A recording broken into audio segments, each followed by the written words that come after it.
Kiranya mungkin daging ikan tuna. Warga ini tidak ada yang curiga jika itu adalah jenazah korban pembunuhan oleh tersangka yang disebut namanya sebagai Fauzan.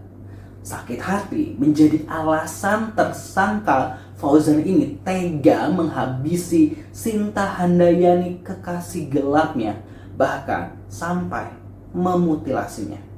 Inilah cerita kriminal. Semoga cerita ini membuat kita selalu waspada, ambil pelajaran dari setiap kejadian yang kami ceritakan. Jangan lupa subscribe.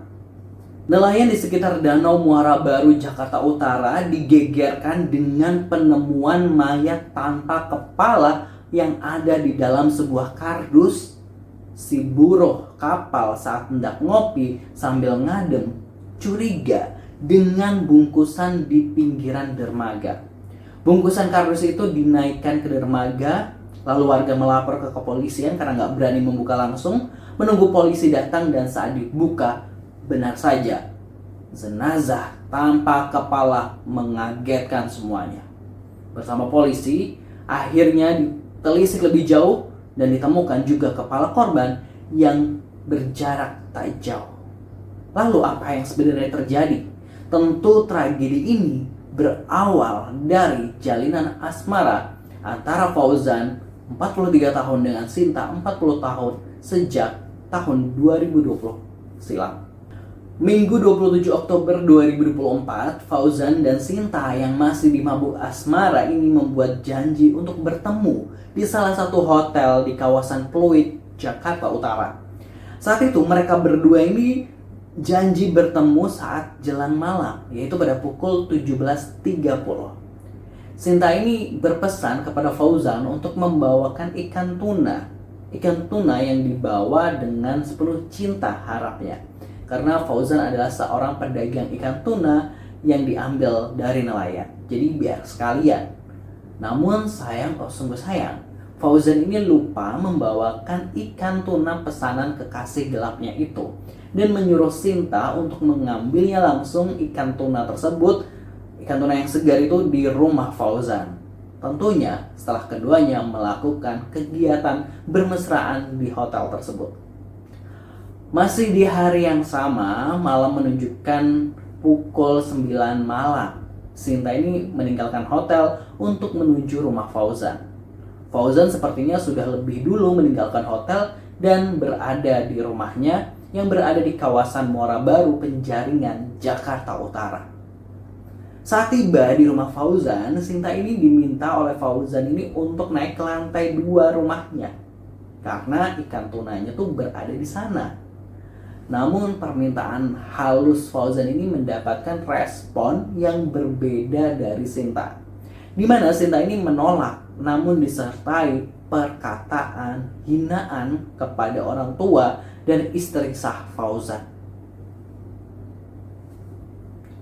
Inilah awal yang membuat Fauzan ini emosinya tersulut. Kata Sinta ini begini, "Saya tidak mau, takut ada perek atau pelacur." Perek yang dimaksud adalah istri sah Fauzan, karena sepertinya Sinta ini memang tidak ingin berjumpa dengannya. Dijawab oleh Fauzan, "Istri saya sedang tidak ada dan sedang dagang, dan di rumah tidak ada orang sama sekali." Dan di rumah tidak ada orang ya. "Ah, kamu juga anak perek," masih sindir Sinta. Kata-kata inilah sepertinya yang membuat emosi Fauzan langsung naik seketika. Dan benar saja, Fauzan yang emosinya ini langsung tinggi langsung mencekik leher Sinta selama 20 menit. Tentu ini membuat Sinta ini kehabisan nafas, tak bisa lagi bergerak tubuhnya, dan wajahnya ini perlahan membiru. Gak puas sampai di situ, masih tersulut emosi, Fauzan seperti kesetanan lalu naik ke lantai 2 dan mengambil pisau yang biasa digunakannya untuk memotong hewan kurban. Gunakan pisau tersebut untuk kepala Sinta.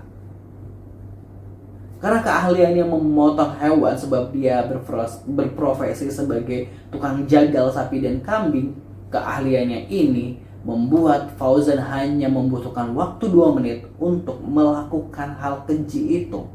Astagfirullah.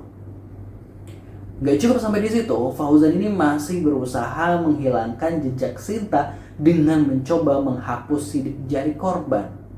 Waktu semakin malam, menunjukkan pukul 10 malam. Fauzan membuang kepala Sinta yang sudah dimasukkan ke dalam kantong plastik dan karung kecil. Dia membuangnya di sekitar Jalan Polairut, pintu air Muara Baru, Jakarta Utara. Usai membuang bungkusan yang berisi kepala itu, Fauzan kembali lagi ke rumahnya. Keesokan harinya, jenazah Sinta bagian tubuhnya ini masih ada di rumah Fauzan. Sekitar pukul 7.30 pagi, Fauzan ini berniat membuang bagian tubuh tersebut. Dia ini membeli sejumlah perlengkapan seperti karung yang berukuran besar, kardus, hingga tali. Dia mencoba menutupinya dengan memakaikan selimut terlebih dahulu, dilapisi kardus, dan diikat dengan tali rafia. Setelah terbungkus rapi, Fauzan ini kemudian menghubungi temannya yang berinisial J untuk membantu membuang bagian tubuh Sinta. Kala itu Fauzan ini mengelabui temannya. Dia bilang jika hendak mengirim bingkisan ikan tuna dan minta diantar ke Bandara Internasional Soekarno-Hatta, Tangerang, Banten. Ini dilakukan agar temannya ini mau membantunya mengangkat tubuh Sinta, tubuh yang sudah tanpa kepala.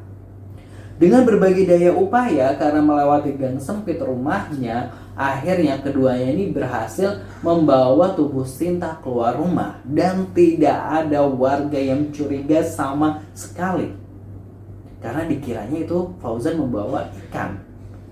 Pukul 8 malam, Fauzan dan J ini tiba di Bandar Udara Soekarno-Hatta dan kembali Fauzan ini mengelabui temannya jika orang yang hendak dikirimi ikan tuna tidak bisa dihubungi, sehingga bungkusan yang disebut berisi ikan tuna itu bakal dibuang.